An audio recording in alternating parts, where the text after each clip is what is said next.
அன்பிற்கினியவர்களே, இன்றைக்கு எனக்குள் காலையில் சுமார் 7:45 7:45 மணிக்கு ஏற்பட்ட ஸ்பார்க்கு ஜஸ்ட் பதிவு பண்ணுகின்றேன். உலகத்தில் பிறக்கக்கூடிய ஒவ்வொரு மனிதனுடைய பிறப்பின் ரகசியம் என்று நீங்கள் நினச்சி பார்த்தீங்கன்னா, அவன் 100% சுவாமி விவேகானந்தர் கூறிய பூரண சுதந்திரனாக இருந்து வாழ்ந்து முடிப்பது தான். இதுதான் எனக்கு பட்ட விஷயம். சுவாமிஜி சொன்ன விஷயத்தை நான் அப்படியே உண்மை. அந்த பூரண சுதந்திரன் அப்படின்ற வார்த்தைக்குள்ள ஒரு கம்ப்ளீட் இண்டிபெண்ட் பர்சனாக இருந்து வாழ்கிறாங்களா அப்படின்றத நாம் கவனித்து பார்த்தோம்னு சொன்னால், எங்கேயுமே அந்த மாதிரி ஒரு மனிதனை நாம் பார்க்கவே முடியாத ஒரு நிலையில் இருக்கோம். யாராவது ஒருவரை பார்க்கிறோம் என்று வச்சுக்கோங்க. இப்போ சுவாமி விவேகானந்தரை சொல்லியிருக்காங்கன்னா, சுவாமி விவேகானந்தர் இருக்கிறாரா அப்படின்னு பார்க்கும்போது ஒரு மாபெரும் பிரமிப்பு உருவாகும் ஒரு மேலே. அதே மாதிரி பகவான் ரமணரை நீங்கள் பார்த்தீங்கன்னா ஒரு பிரமிப்பு உருவாகும். இதே மாதிரி சில விஞ்ஞானிகள், நான் சொல்கிறது மெய்ஞானிகள் மட்டுமல்ல, விஞ்ஞானிகளை பார்த்தோம். இதே மாதிரி நீங்கள் பூரண சுதந்திரமாக இருக்கக்கூடிய ஒருத்தங்க யாருன்னா அந்த குழந்தைகள் மட்டும்தான். அது குறிப்பாக ஒரு 5 வயது 7 வயதுக்குள்ளே இருக்கக்கூடிய 5 வயது தான் சொல்லலாம். அவங்க நினச்சதை சொல்லுவது, நினச்சதை செய்வதற்கு அவங்களுக்கு வாய்ப்பெல்லாம் நம்ம கொடுக்குறோம். இப்போ ரொம்ப ரெஸ்ட்ரிக்ட் பண்ணிட்டோம் 2 வயதிலே. அந்த பூரண சுதந்திரம் என்பது என்ன அப்படின்னு காமனாக நினச்சி பார்த்தோம்னா, ஒவ்வொரு மனிதனுக்கும் அவன் தனித்தனியாகவே மனம் உடையவன், உடல் உடையவன், அறிவு உடையவன், மனச்சாட்சி உடையவன், மரபணு திறன் ஆகிய ஆற்றல்களை உடையவன், அவனுக்குரிய காலம், இடம், பொருள், எக்ஸ்ட்ரீமாக போயிட்டிங்கன்னா ஆத்மா. ஸோ இந்த 9மே அவனுக்குள்ள 24 ஹவர்ஸ் இருக்கக்கூடிய ஒன்றில் அவன் பூரண சுதந்திரனாக இருக்கிறானா அப்படின்னு பார்க்கணும். இதோட இந்த பாடியோட இன்பில்டட் தான் ரொம்ப முக்கியமானது. இவங்கெல்லாம் இது இப்போ நம்ம சொல்கிறது பூராமே இந்த உடலோடு கட்டமைக்கப்பட்டவைகள். அந்த கட்டமைக்கப்பட்டவைகளுக்குள்ளே இன்னொரு ஆழமாக இருக்கக்கூடிய ஒரு விஷயந்தான், ஒவ்வொரு மனிதனுக்குள்ளேயும்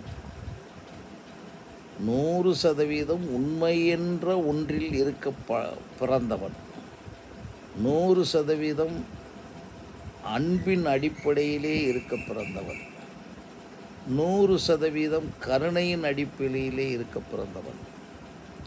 அந்த உண்மையும் அன்பையும் நீங்கள் வச்சுக்கோங்க. அதைத்தான் வள்ளுவன் சொல்லுகின்ற ஒரு விஷயத்தை நான் ரொம்ப ரசித்து படிப்பேன். அவர் சொல்கிறார், யாம் அறிந்த ஒன்றில், வாய்மை அதிகாரத்தில், வாய்மையை போன்ற ஒன்றும் இந்த உலகத்தில் இல்லைன்றார்.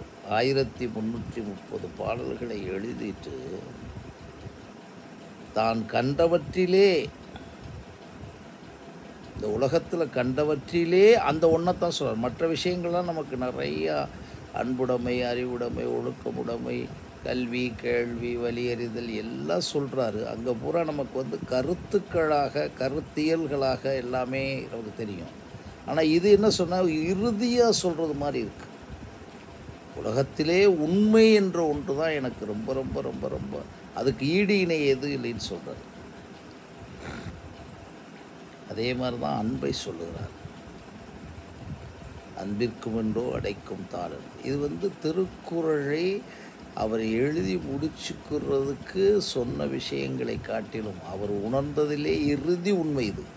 அதுக்கு காரணம் என்னன்னா, நம்ம உடம்புக்குள்ளே மனம், உடல், அறிவு, மனச்சாட்சி, மரபணுத்திறன், காலம், இடம், பொருளெல்லாம் நாம் ஃபிசிக்கலாக அண்டர்ஸ்டாண்ட் பண்ணிடுவோம். We can physically sense it, all these components. But apart from that, நமக்கு உள்ள ஒரு சோல் இருக்கிறது, ஒரு ஆத்மா இருக்கிறது, ஒரு சூப்பர் கான்சியஸ்னஸ் இருக்கிறது என்றெல்லாம் சொல்லி கொடுக்கப்பட்டு வந்தாலும் நாம் அதை உணர்றதில்லை. அந்த இடத்துல தான் இந்த உண்மையும் அன்பும் உட்கார்ந்துக்கிறது. உலகத்தில் நீங்கள் எல்லாவற்றையும் கற்றுக் கொடுக்கலாம். இப்போ அறிவை நீங்கள் கற்றுக்கொள்ளலாம். உங்களுடைய ஆற்றலை எவல்யூஷன் பண்ணி, எலிவேஷன் பண்ணி, என்லார்ஜ் பண்ணி, என்லைட்டன் பண்ணி, உலகம் முழுவதும் ஒரு ஓவியத்தில் இவர் தான் வேர்ல்டில் நம்பர் 1, விளையாட்டில் இவர் தான் நம்பர் 1லாம் உருவாக்கிக்கிட்டே போகலாம்.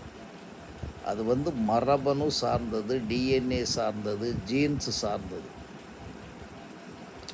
பட் அன்பும் உண்மையும் உங்களோட இருக்கு இல்லைங்களா, அந்த மெட்டாஃபிசிக்கல் சென்சிட்டிவிட்டி அது யாருக்கும் கொடுக்க முடியாது, வளர்க்கிற விஷயமே இல்லை.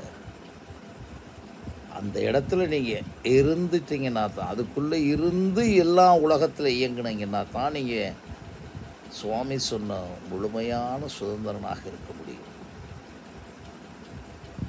அந்த எந்த இடத்துலையும் உங்களுடைய நினைப்பில், உங்களுடைய சொல்லில், உங்களுடைய செயலில், மூன்றுக்குள்ளும் இந்த அன்பும் கருணையும் பாருங்கள். அறிவோடு உங்கள் செயல் வேறு, ஆற்றலோடு உங்கள் செயல் வேறு, உங்களுடைய டைம் மேனேஜ்மெண்ட் படி காலத்தோடு உங்கள் செயல் வேறு, உங்களுடைய பொருட்களை வைத்து செயல் வேறு, உங்களுடைய மனச்சாட்சியை வைத்து செயல் வேறு, உங்களுடைய மனதை வைத்து செயல் வேறு, உங்கள் உடலை வைத்து செயல் வேறு.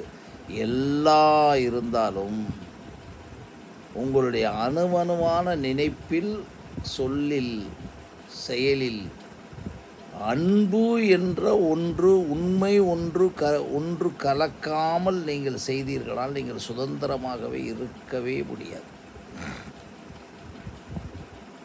என்னுடைய சின்ன அனுபவத்தில் தான் சொல்லுங்கள். அந்த சுதந்திரம் என்பது என்ன, அதான் முக்கியமான. தியானத்திற்கு போனால் நாம் மெடிடேட்டிவ் ஸ்டேட்டில் இருக்குன்றாங்க, டிரான்சென்டிங் ஸ்பேஸ் அண்ட் டைம்னு சொல்கிறாங்க. எல்லாவற்றையும் மறக்கலாம் தியானத்தில் இருந்தால். அதே மாதிரி மந்திரங்களை உச்சரித்தால் நாம் மறந்துடலாம், உலகத்தை மறந்து கடவுளோட ஐக்கியமாகலாம். அதெல்லாம் சொல்லப்பட்ட விஷயம். ஆனால் ஒவ்வொரு நினைப்பிலும், ஒவ்வொரு சொல்லிலும், ஒரு செயலிலும் 100% அன்பும் கருணையும் உண்மையும் இருந்தால் அங்கே நீங்கள் 24 ஹவர்ஸும் நீங்கள் மெடிடேட்டிவ் ஸ்டேட்டில் இருக்கலாம். ஏன்னா ஒவ்வொரு நொடியிலும் நீங்கள் நினைக்காமல் இருக்க முடியாது, ஒவ்வொரு நொடியிலும் நீங்கள் செயல்படாமல் இருக்க முடியாது. கீதையில் சொல்கிறது மாதிரி ஒரு ஜனம் கூட நீங்கள் இயங்காமல் இருக்க முடியாது. அது ஒரு பெரிய டாபிக். அது எப்படி இயக்கப்படுகிறது, இயக்க வைக்கப்படுகிறது என்று போனீங்கன்னா அது இன்னொரு பெரிய டாபிக்.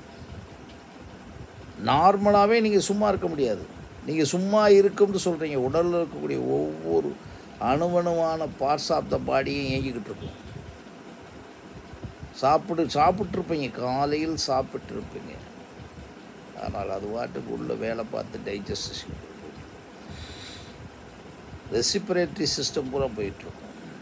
மூச்சு வாங்கிக்கிட்டு இருக்கீங்க, உள்ளே போயிட்டுருக்கு. இதெல்லாம் நீங்கள் you don't feel it continuously and consciously.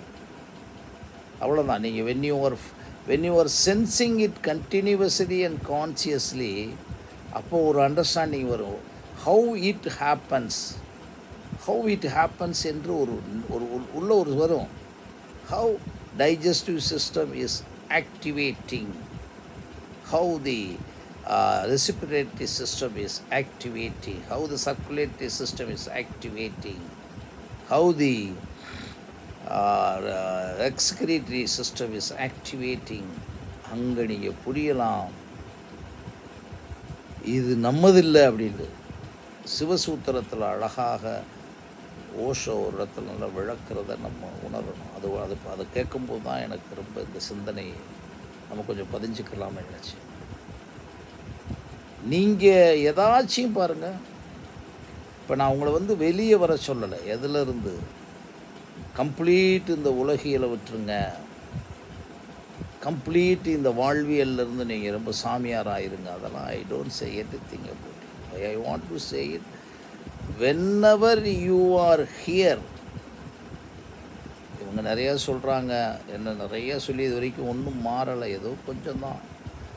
இப்போ இந்தியாவில் எடுத்துக்கிட்டிங்கன்னா 140 கோடி மக்களில் எத்தனை லட்சம் என்ன கிடையவே கிடையாது, எத்தனை ஆயிரங்கள் என்ன கிடையவே கிடையாது, எத்தனை 100 என்ன கிடையவே கிடையாது. எண்ணிக்கையே விரல் விட்டு எண்ணக்கூடிய உண்மையான சுதந்திரம் கொண்ட 100% சுதந்திரமாக ஒவ்வொரு நொடியும் வாழ்ந்து கொண்டு, மக்களோடு வாழ்ந்து கொண்டு, இயற்கையோடு வாழ்ந்து கொண்டிருக்க மனிதன் இருக்காது. சில பேர் தப்பாக சுதந்திரமாக இருக்குன்னு சொல்கிறாங்க. அவங்களுடைய சுகங்களுக்கு அவங்களா இருக்கிறதெல்லாம் சுகம்டுவாங்க. அப்படி கிடையாது. இந்த உடல் ஒன்றுமே செய்யாத ஒரு உடல் இது. உங்களுக்கு எந்த தொந்தரவும் செய்யாத ஒரு உடல் இது. அன்லஸ் அன்டில் ஏதாவது இந்த உடலுக்குள் பாரம்பரியமாக ஏதாவது வியாதிகள் இருந்தால்தான். இல்லைன்னா நீங்கள் இறக்கும் வரை இந்த உடலுக்குள்ளே எந்த சிஸ்டம் வராது. ஏதோ உணவோ ஏதோ அப்பப்போ அல்லது சில விஷயங்களில் இந்த உடம்புக்குள்ளே வயதுக்கு மீறி ஏதாச்சும் ட்ரபுள் வரலாம். அது ஃபீவராக இருக்கலாம். மற்றபடி இதுக்குள்ளே ஒன்றுமே, ஏன்னா அதுக்கு வேண்டியதை அது எந்த அளவுக்கு எடுக்கணுமோ அந்த அளவுக்கு சரியாக எடுத்துக்கிட்டு போதும் என்று உள்ளிருந்து ஒரு சென்ஸ் உருவாகும் பாருங்க. பசி எப்படி ஏற்படுகிறதோ, வலி எப்படி ஏற்படுகிறதோ, பாசம் எப்படி ஏற்படுகிறதோ, காமம் எப்படி ஏற்படுகிறதோ, அது மாதிரி இந்த உடம்புக்கு வேண்டிய அனைத்தையும் அது கரெக்டாக கேட்கும். அதே மாதிரி இந்த உடம்புக்கு என்ன நீங்கள் செய்யணும்னு ஒரு 2 days அதுக்கு ஒரு டிஸ்லொக்கேட் ஆகிட்டு கொடுத்துட்டா ஆட்டோமேட்டிக்காக அது பண்ணிடும். அதுக்கு தான் வெயிட் பண்ணாமல் நம்ம எல்லாம் செய்வோம், அங்கே நம்ம மாட்டிக்கிடுவோம். நான் எதுக்கு இதெல்லாம் சொல்ல வர்றேன்னா, இந்த உலகத்தில் இருக்க எல்லாமே கொடுக்கப்பட்டு வச்சு, இறைவன் கொடுக்குறார், இறைவன்கிட்ட வாங்க போகிறோம், இறைவன்கிட்ட கேட்டுக்கிட்டு இருக்கு. இந்த கான்செப்டே பூராமே பொய் தான், மாயை தான். ஓகே, பட் ஒரு விஷயம் உண்டு. என்ன விஷயம் உண்டு என்றால், நீங்கள் 24 hours சுதந்திரமாக வாழ்ந்து நீங்கள் எதற்காக இங்கே வந்தீர்களோ, அது வந்தீர்களோன்னு சொன்னோடனே இறைவனா அப்படி இப்படின்னு நீங்கள் ஏதாச்சும் மிதிச்சு போயிடாதீங்க. உங்களுக்குள்ளே மரபணு என்ற ஒன்று ஆயிரக்கணக்கான டிஎன்ஏக்களோடு ஆயிரக்கணக்கான ஆற்றல்களோடு பெற்று வந்ததில் எந்த ஆற்றல் நமக்கு முக்கியமாக மிக மிக மிக ஆழமாக அழுத்தமாக நம்மை தூண்டுகிறதோ அதில் மட்டும் வாழ்ந்து. உதாரணத்துக்கு சொல்லலாம், இளையராஜா இசையில் மட்டும் வாழ்கிறது. அப்படி ஏன் இளையராஜாவை சொல்கிறோம்னா, இந்த ஒரு விஷயம். அப்புறம் அதற்கு பிறகு அவருடைய பர்சனல் போக்குவரத்துக்கும் நம்ம வரலை. இன்று வரை அதை தவிர வாழ்கிறதில்ல. அதுக்கு நிறையா விளக்கங்கள் தர்றாரு. அது அவருடைய பர்சனல், நேரடியாக தெரிகிறதுக்காக ஈஸியாக சொல்கிறேன். அவரோடு இருக்கிறவங்க லட்சக்கணக்கான பேர் இசையமைக்க வந்தாலும் அவருடைய இசைக்குள்ளே அவர் வாழ்ந்துக்கிட்டே இருக்கார். அவர் படங்களுக்கு நிறையா அடிக்கிறாரு, படங்களுக்கு அதெல்லாம் விட்டுருங்க, இசைக்குள்ளே போய்கிட்டே இருக்கார். இப்போ 4000 திவ்ய பிரபந்தமா அதை ஒன்று ஆரம்பிச்சிட்டாரு, சிம்போனி. அப்போ அவருக்கு ஸ்டில் லைஃப் வரைக்கும் அதுக்குள்ளே இருக்குது. இதுக்கு என்னன்னா, அவருக்கு தெரிஞ்சுக்கிற, அவர் சுதந்திரமாக இருப்பதை அவர் கற்றுக்கொண்டு பெற்றாரோ அல்லது கற்றுக்கிறாமல் பெற்றாரோ அவருக்குள்ளே இருக்குது. இன்னொரு விஷயம் தெரிஞ்சுக்கங்க, யாருக்கும் இந்த உண்மையான சுதந்திரத்தை பெறக்கூடிய ஞானம் என்ற ஒன்றை யாரும் யாருக்கும் கற்றுக் கொடுக்கவே முடியாது. எப்போ அந்த மனிதன் தன்னுடைய மனதையும் அவனாக இருக்க தொடங்கி பழகி குறைந்தது சொல்ல 7 ஆண்டுகள் அதிலிருந்து வரக்கூடாது. இவங்க சும்மா சொல்கிறது 10 நாள் 1 மாதம். அவனாக இருப்பதில் குறைந்தது 7 ஆண்டு, இன்னும் கொஞ்சம் வேகமாக செஞ்சால் 5 ஆண்டு 3 ஆண்டுகளில் பெற்ற பிறகு அதை தொடர்ந்து தக்க வைத்தால்தான் அவனாக இருக்க முடியும். நான் மினிஸ்டராக இருக்கேன், நான் பெரிய விஞ்ஞானி, அதெல்லாம் அவனாக இருப்பதல்ல. உங்களுடைய மனம், உடல், அறிவு, மனச்சாட்சி, மரபணுத்திறன், ஆற்றல் எல்லாம், காலம், இடம், பொருள்லாம் ஒவ்வொரு நொடியும் உங்களுக்கு இருக்கிறதுல ஒவ்வொரு நொடியும் மாறிக்கொண்டும் மாற்றப்பட்டு கொண்டு இருக்கும். அந்த அவனாக இருத்தல் மிக முக்கியமான விஷயம். நீ நேர்மறையாக, வெரி இம்பார்ட்டன்ட். பாரதியார் ஏழையாக இருந்து செத்தார், அவரை மறக்கவே முடியலை. விவேகானந்தருக்கு எந்த சொத்தும் கிடையாது, மறக்கவே முடியலை. நேர்மறையாக நீங்கள் சாப்பிட்டீர்களா, நேர்மறையாக உணர்ந்தீர்களா, நேர்மறையாக சம்பாதித்தீர்களா, நேர்மறையாக வாழ்ந்தீர்களா என்பது உங்களை மட்டும்தான் இருக்குது. அந்த இதை செஞ்சுட்டீங்கன்னா தான், எதில், உங்களுடைய மனம் அந்த நேர்மறைக்குள்ளேயே உண்மையும் அன்போடு நீ இயங்கினியா, 7 ஆண்டுகள் இயங்கினியான்னு பாருங்கள். அங்கே நீ சுதந்திரத்தை அடைவாய். அந்த சுதந்திரத்தை தான் நான் சொல்ல வரேன். ஸோ நாம் படித்தது ஏதோ சொல்லி கொடுத்ததெல்லாம் ஃபாலோ பண்ணுறதுன்னா அது ஒரு ஜஸ்ட்டு ஒரு இன்ஃபர்மேஷன்.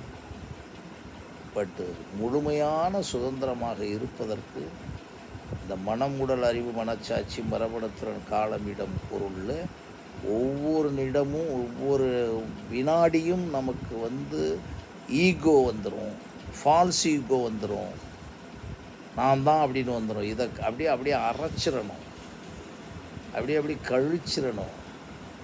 நான் ஒன்றுமே செய்யவில்லை, நான் செய்விக்கப்படுகிறேன் என்ற கான்செப்டோடு எதை எடுத்தாலும் நாம் செய்வேன். குழந்தைகளுக்கு வேணுமா தெரியாமல் இருக்குது, பெரியவங்களுக்கெல்லாம் உண்மையினா தெரியும், நல்லா தெரியும்.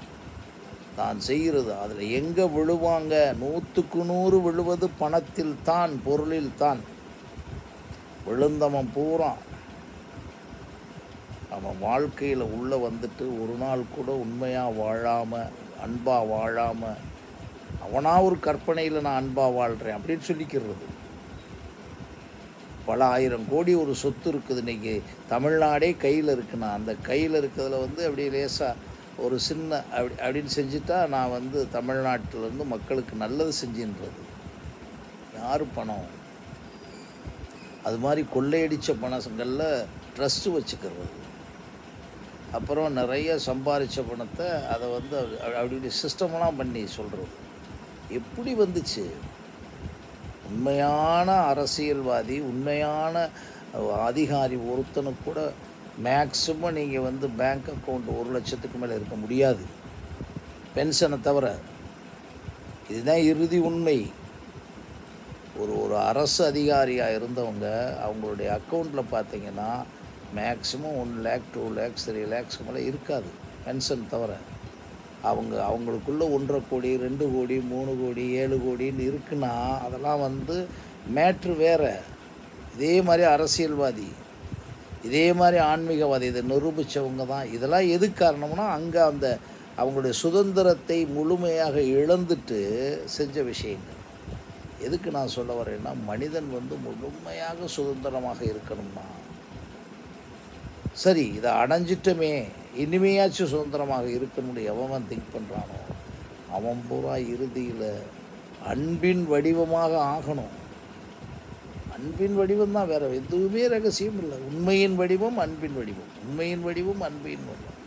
அப்படி இருக்கும்போது தான் அந்த சுதந்திர காற்றை இது பண்ண முடியாது. அப்போ என்ன ஆகுது? இந்த உடம்பு ஆட்டோமேட்டிக்காக இந்த உலகத்தில் இருக்கிறது வரைக்கும் இருந்துட்டு ஆட்டோமேட்டிக்காக போயிடும். அது வரைக்கும் இந்த முழுமையான சுதந்திரத்தில் இருக்கவனுக்கு சில நேரங்களும் உடம்பு கூட கெடும், ஆனால் உள்ளுக்குள்ளேருந்து ஒரு மாபெரும் சக்தி, உணர்வு சக்தி, அதை தான் கடவுள்ன்றாங்க, ஆத்மான்றாங்க. எந்த நேரமும் அப்படியே ஒரு பிரபஞ்சத்தோடு இணைஞ்சு இணைஞ்சு பேரின்பத்தை அடைந்து கொண்டே அவன் வாழ முடியும் என்பது என்னுடைய தாழ்மையான கருத்து. மறுபடியும் சந்திக்கின்றேன். நன்றி, வணக்கம்.